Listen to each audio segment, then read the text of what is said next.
So my friend Paula is coming up here right now. She's driving up, and we are gonna go down to the expo in Sedona and get our race bib numbers and check out the city and just kind of get our heads wrapped around how the whole race morning's gonna go. It's gonna be a little crazy down there.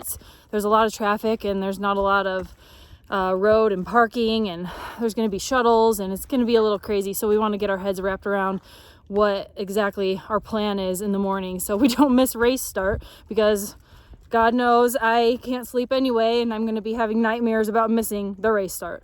So that's just me. I get a little anxiety and crazy the mornings or the nights before a race. So Paula's going to be running the 5K, and then my friend Bridget is coming in tonight. She's flying in late, and she's absolutely insane. She's probably get here around 10 o'clock at night, and then we're probably gonna have to get up at 4 or 5 in the morning and go run this 13 miles. So God bless you, you little youngster. You make me feel like a grandma, but we'll see how we do. All right, we are on our way down the 89A to packet pickup to get our bib numbers, me and Paula, and we're gonna pick up Bridget's bib number and try to figure out how the heck tomorrow morning is gonna go.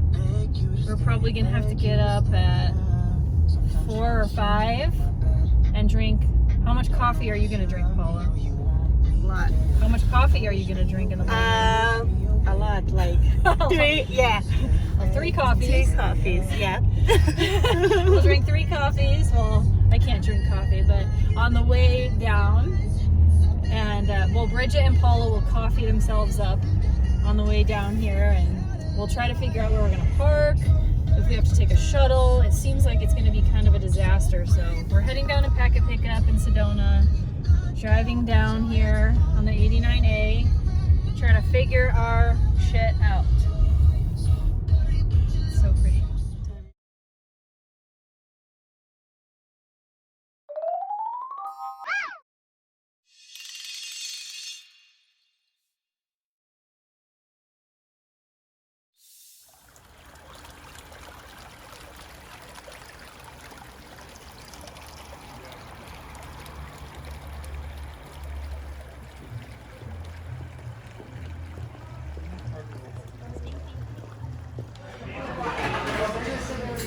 We're at our pre-race dinner. Oh, your eyes are all red. Look at that. That's all you need for a good race day. And dessert and wine. Are you ready, Paula? Oh yeah. She's gonna win. She's gonna win. 5K. Yeah, she's gonna win the 5K. I'm ready for you. There she is, Miss America. Drinking coffee. Why is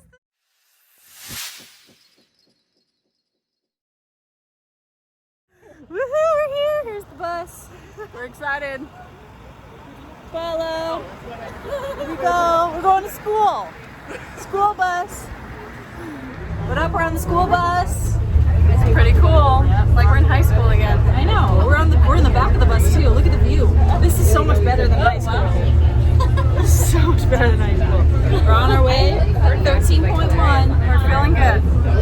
Yeah, kind of crazy. We haven't even taken our pre-workout yet. No, yeah. And we're already crazy. We're just excited. I think I'm overly Look at that view. I know. That's So nice. amazing. That's like your backyard. Yeah. Seriously. Paula's taking pictures too. Push that button. There we go. It's all the runners. It's the most important runners. Us 3 right here. Where's the red carpet? There's supposed to be a red carpet for us.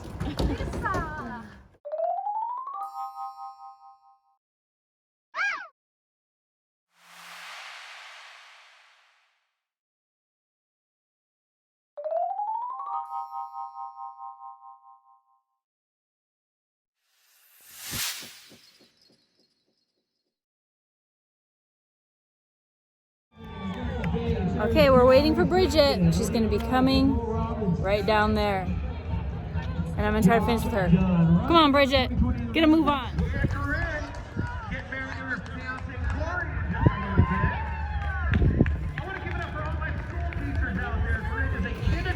school teacher. Start them out right. Yay! Good job!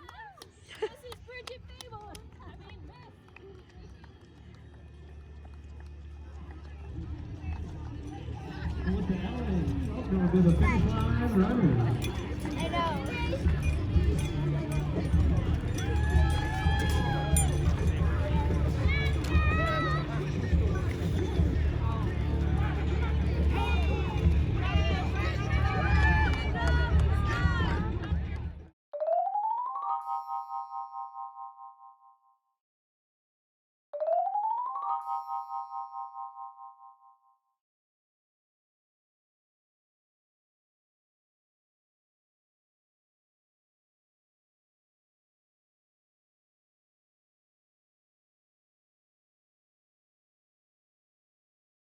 All right, here we are. We didn't just finish the race. We've been finished for hours. It's almost dark out now. But we had a little bit of stomach issues after, and we took a little bit to gain ourselves together to be able to do this. So no Paula. I miss you, Paula. But we're gonna ask each other some questions about the race and kind of just go over how the day was. So, all right. Bridget was in an accident.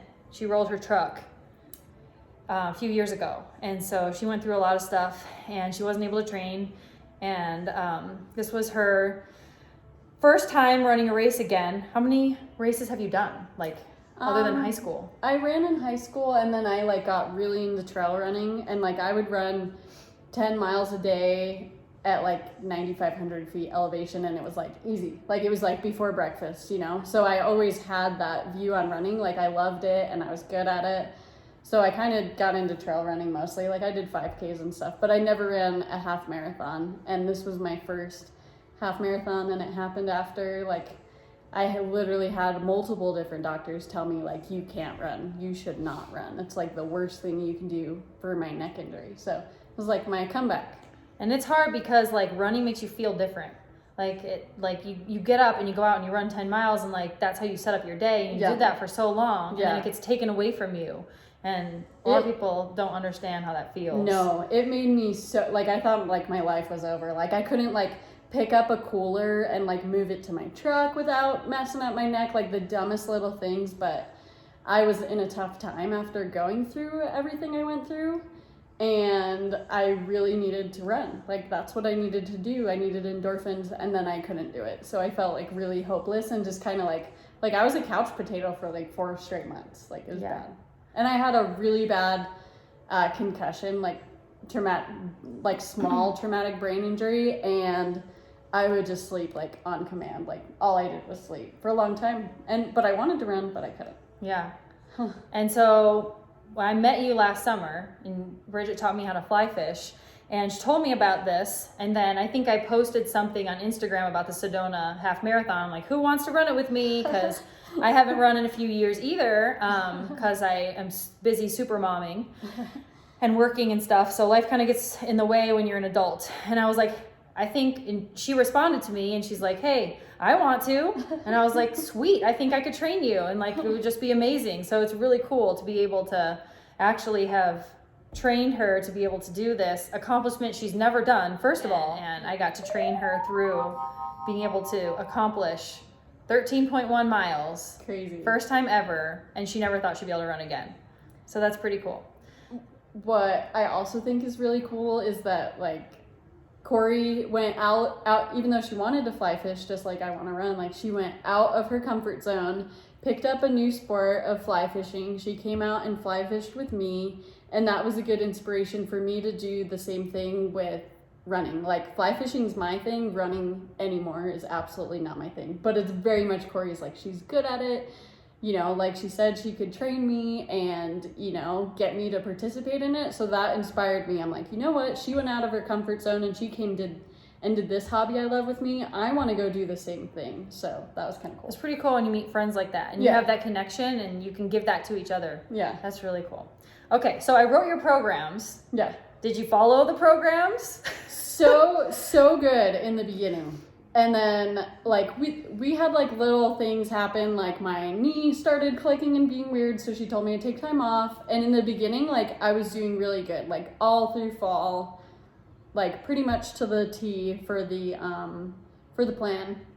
I mailed you a bunch of physical therapy tools and gave you huge, like assignments. Yeah, and she like gave me the products I needed to like, you know, help me go through this whole process that I would have had no idea that like to get the like phone holder that she had and all that stuff. The like the spy belt's amazing. Yeah, I would have never known.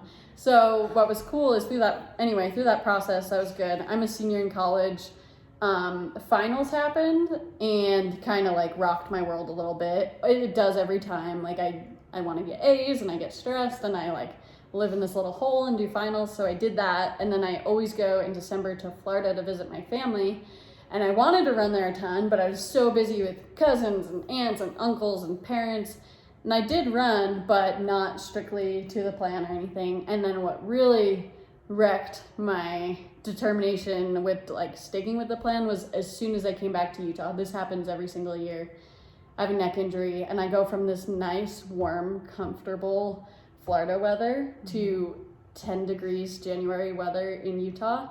And my neck like freaks out. So that happened a lot in January for like the first couple weeks, I would say. And then I did run again, like never really crazy long runs, but What was your longest run? Probably like 9 miles, but like earlier in fall. Yeah. So we both have chronic injury that set us back for this race. Yes. I have a 6 millimeter tear in the common hamstring tendon. Oof. And I did that maybe like a year and a half ago. It took me out of 2 marathons that I've been training for and just like totally blew my mind. So I haven't been able to do a race in 3 years. And so during this training, the same thing happened to me where chronic injury comes and like rears its ugly head and sets you back. I had to take 5 weeks off with an IT band injury. I switched shoes, which you should never do in the middle of a training plan. Don't ever switch shoes. It changes everything about the way your body runs and you don't even realize it. So I screwed up my knee, had to take 5 weeks off. And then as soon as I started running again, my hamstring blew up. And so like the entire month of December, well, from probably Thanksgiving to past Christmas, I didn't run at all. And the race is February 1st. So I'm like, all right, I got 3 weeks. Here we go. I'm gonna hit it hard. I'm gonna be able to do it. I didn't want to give up. I just couldn't give up because I had Bridget coming out, I had Paula coming out, we had this whole thing planned. So I started running again and hamstring flares up. So I usually run 5 to 6 days a week, like very strategic, very type A, which is the way I am with running in most things. So I had to back down from 5 days a week to 3 days a week. And sometimes I only ran 2 days a week. And I did a lot more biking than running to prepare for this race. But I think it helped me overall with the hills. Yeah. Because my legs are stronger. But so I'll take the good and the bad. But I honestly, 3 weeks ago, did not know if I was going to even be able to run. I thought I was just going to be a cheerleader. So I'm really happy that it actually happened. Yeah, and I kind of surprised myself today because she got third. No way did I ever think I would place and podium on a race that I literally did not train for. But my longest run was 11 and a half miles. Not fast, flat, low elevation, like has nothing to do with how you should train for this race. Right. But I don't know. I think the muscle memory and everything took over and definitely. I don't know. I just get in the mindset and it just kind of happens. Yeah. And I'm like, oh, well, if the hamstring blows out, the hamstring blows out and then it'll just heal. I don't know. So what was the most difficult part of your training? Definitely before my accident, I was 23, 24, you know, and now I'm 26, not that much older, but as you get older, you know, little things hurt more or this happens and it like wrecks you a little bit. So I would probably say it was like all this time after my accident, I didn't run consistently or hardly at all. So I wasn't used to that like consistency and then like, oh, my knee hurts really bad, you know, like I really didn't ever hurt myself, mostly just like neck pain. So I wasn't used to that, like, you know, like injuries. Oh, this sucks. Yeah, injuries. Like that. So that would be the hardest thing. Like I didn't think that going into it. I just thought I was like still like my maybe even like my high school track self where I could just run forever and nothing bad ever happened. Yep. Well, I'm 8 years older than you, so I've learned the hard way that I'm not my high school self anymore. I think I just did So too. I think, like, I don't know, through all the Ironman trainings and marathons and different injuries that I've dealt with, like, I'm used to the injuries, so those weren't like a surprise. It was more like the mental damage that it did to me, because I was like so excited to be able to like have this weekend with my friends that I don't get this time a lot, and I'm just super grateful to have the time to have my friends here and run the race and have the experience. And then I get injured and injured and injured, and like nothing goes the way it's supposed to go, and it just like mentally shuts me down. Yeah. And I was like, I'm not gonna be able to do the race, I'm never gonna be able to do it. And it was more mental for me, because I'm used to getting injured and I know that I can get better and I know how to get better. Yeah. So I've learned all that, but for me it was like, I don't know, just like I get depressed. Yeah. Like a little girl, I just like go in my turtle shell and I'm like, I'm never gonna be able to run again. Oh. And yeah, so that was, for me, that was it. So, all right, what was your race strategy? So Corey asked me this morning, and I was like, And 2.5 hours. That's not a strategy. That's a time goal. I'm a newbie with this. Yeah, I thought that was a race strategy. I'm like, I'm just gonna do it in 2.5 hours. Yeah. Just do it. Yeah. So I really didn't, like, my strategy was do my first one, do it as fast as I can without killing myself, like, but still pushing myself. And that 2:30, I was telling Corey before, like, I didn't really put the math into that. I had no data to back that up that I could make it in that time. But like the whole race, just a random number. Random. I'm like, this sounds good. 2:30 like, is this good. sounds decent. But what happened was I actually was paced with like the 2:15 or in front of the 2:15 the whole time, and mile 10 wrecked me. And There's a huge hill at mile 10. Yeah, it's probably the worst. And the worst mile. I slowed down. Mm-hmm. I slowed down pretty much like the way back. Like I was doing really good for the way there, and then we turned around. But yeah, mile 10 pushed me like past the 2:15, past the 2:30, and then so you had all these people passing you, yeah, but you still never gave up. No, I didn't. And it was like not even a lot of people were passing me. It felt like it was just like the pacers were passing all of us tired people that were just like running like this, like you know, like why? Yes. And you know, everyone's tired. The last 3 miles of a half marathon is always the worst. It was so hard, yeah. And I didn't expect that. I just felt like, oh wow, I feel good. Like I was looking forward to the last 3 miles because I was like, oh, that's nothing. Like I can just tell myself 3 miles, that's nothing. Yeah, and you've then done 18-mile hikes and shed hunts and all this stuff, and you're like, whatever, 13 miles. Yep. But nope, when I got there with 3 miles left, it was like, oh my gosh. And there's nothing flat about that course. It's up or it's down. Yeah. There's no flat. It's up or it's down.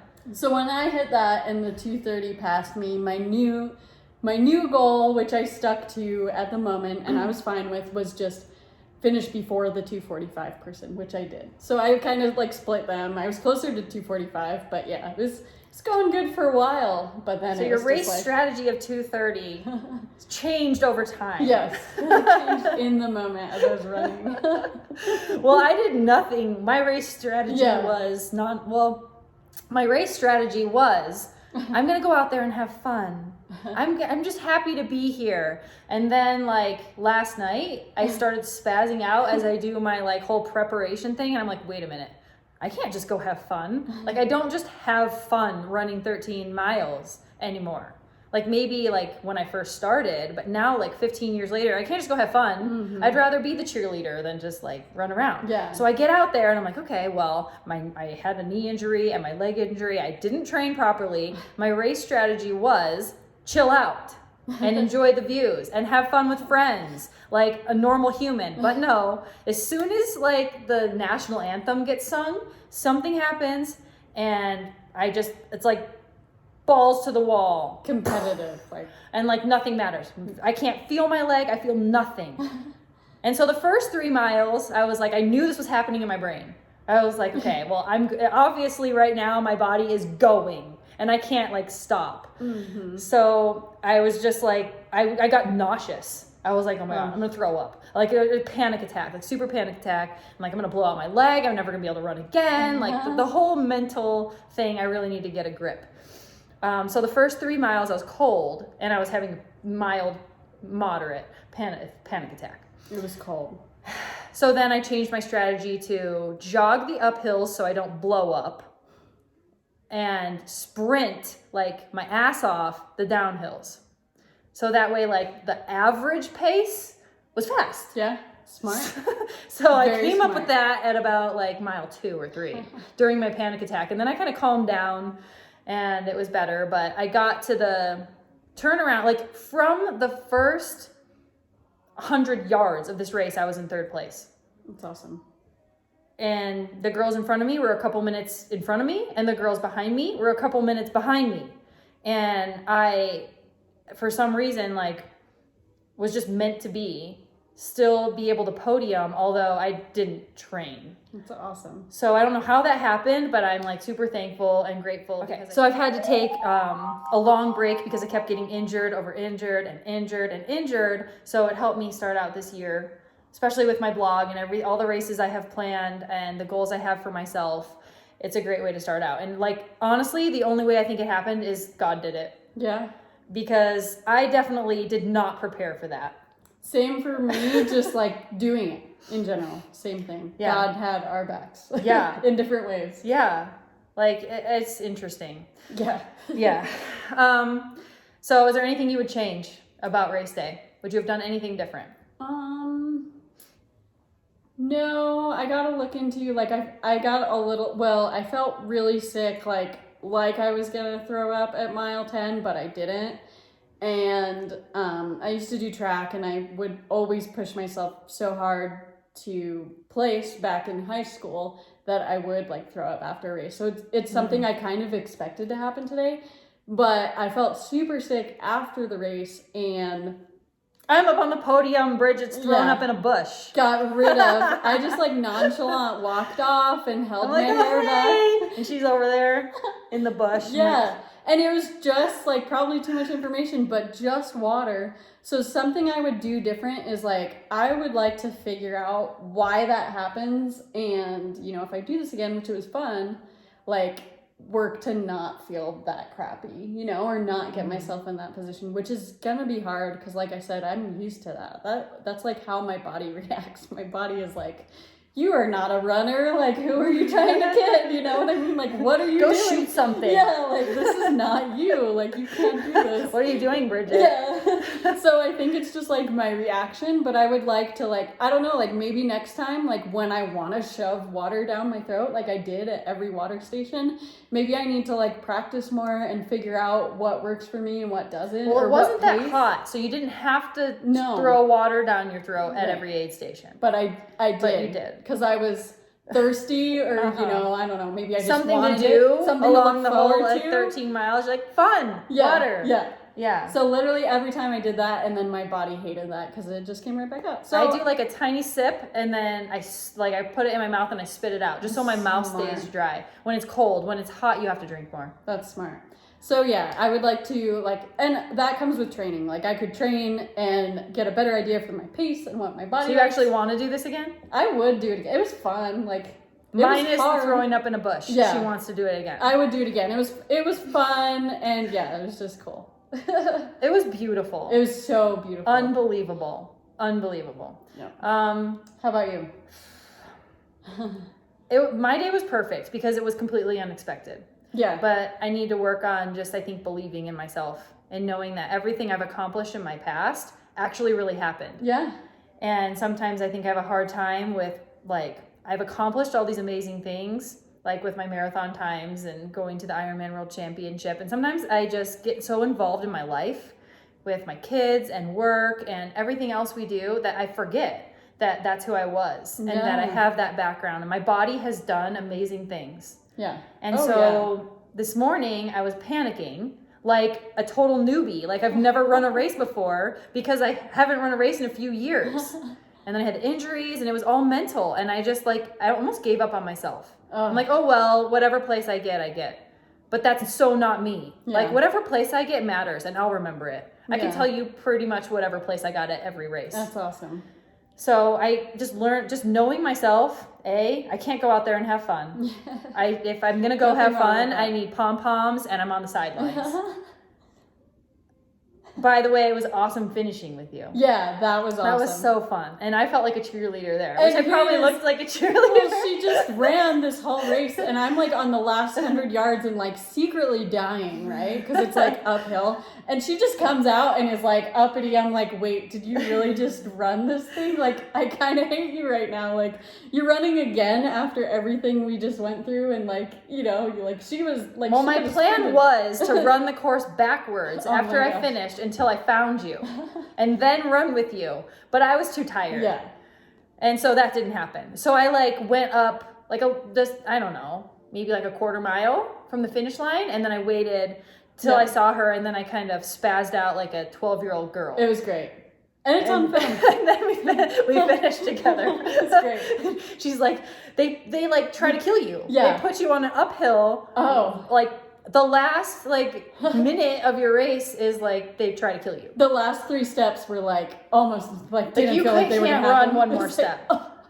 Yeah, I literally stopped. Like there was no On purpose they do that. Yeah. But they wouldn't get the backdrop of like that beautiful scenery without that trying to kill you. It was necessary. So I guess we can say it's necessary for that. But anyways, all right. What's next for you, Bridget Fable? Like running or just anything? What's your next thing?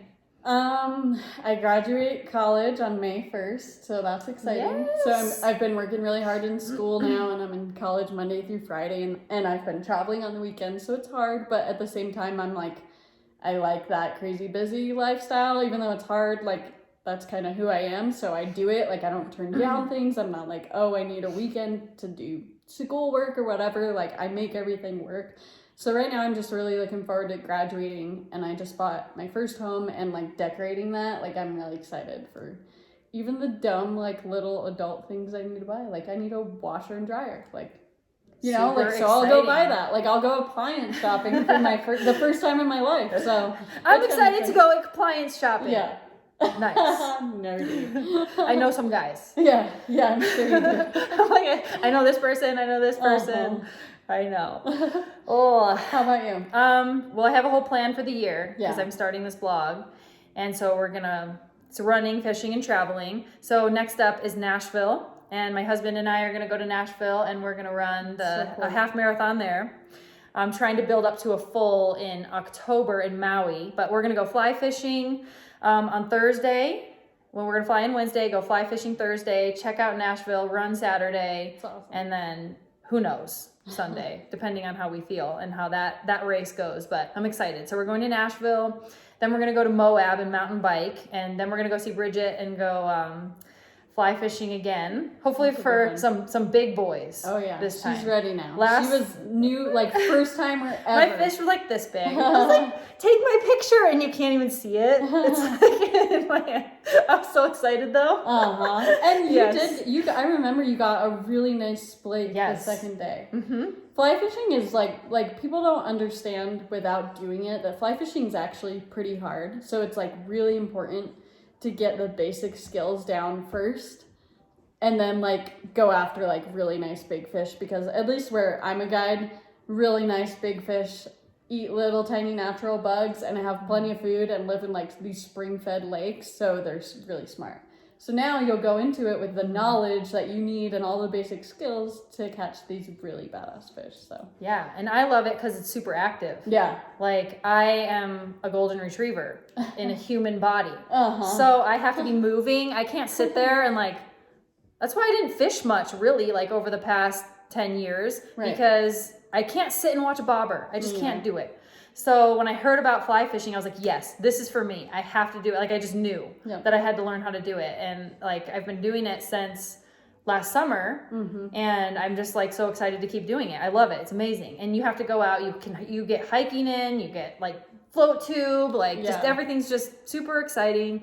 And like you get a shoulder workout, like ab workout, like it's come on. great. I already know where I'm gonna take her. It's one of my favorite float tubing spots with like, I had a client last year catch 2 4-pound tiger trout and a 5-pound in the same day. So then and I'm going to catch a 6-pound. And a bunch of other nice fish, but it's just like the most amazing spot. And you hike in with a float tube, you pump it up, you start kicking around, and these fish are crazy towards this certain pattern and certain retrieval. But it's exactly like you're saying, like you're moving the whole time, and it's like the most beautiful place. So I'm excited to take you there. Walter It's like Senior favorite spot. Senior. Yes. That's my goal. Yes. Walter's grandpa. Yep. I'm He's out there. catching that one. July 10th, 2020. Hopefully. Yes. All right. Well, cool. Well, then we're going to see each other then again, because I live in Arizona. She lives in Utah. Yeah. And so it's kind of hard, but this was so fun. I'm surprised. I'm happy. Like everything went, through all our struggles. Everything turned out really good. We had fun. Yep. Got over all of the hurdles. Yep. And it turned out to be a really awesome day. Yeah, and I think we're both naturally like go-getters. Like if we say we're gonna do something, we're gonna do it. But I still think it's really special that we were able, we're from 2 different states. We were able to commit to this, a long race, and just go do it. And like she makes me feel so old. Like she flies in, gets here at midnight, gets up at 5 to run a race. I'm here like 3 days before. I'm like out there trying to acclimate myself. Bridget's like acclimating herself on an airplane, like 3 hours before she has to get up.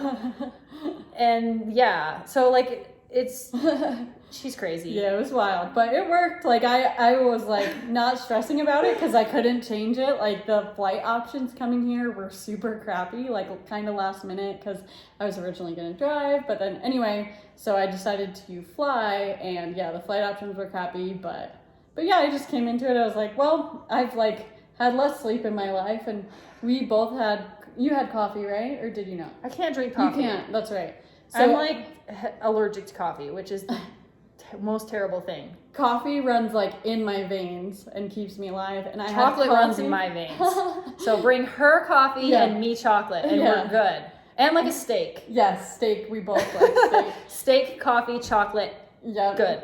So I had coffee and then pre-workout, and like at least until mile 10, you would have never known that I got like really minimal sleep because that coffee and pre-workout, I was like, I'm happy. This is fun. Know. And then mile 10 happened. I was like, oh my gosh. Yeah. Mile 10 and the finish. Yeah. It's like the worst. It was hard. Perfect. All right. Well, until July, we will be together again. But anyways, Paula's not here, but Paula ran the 5K, and it was her first 5K ever. Wow. She's never run a 5K, and so I'm so proud of her. Her and her husband, Lucas, run a jiu-jitsu studio, or school, I should say, Gracie Baja Jiu-Jitsu School in Chandler, Arizona. And it's an amazing place. It's awesome. Put your kids in self-defense. I swear it's worth it. So congratulations, Paula. I'm so proud of you. She had to leave. They were going to visit some family. You were awesome, Paula. So, yes. Good job, Paula. All right, guys. That's all.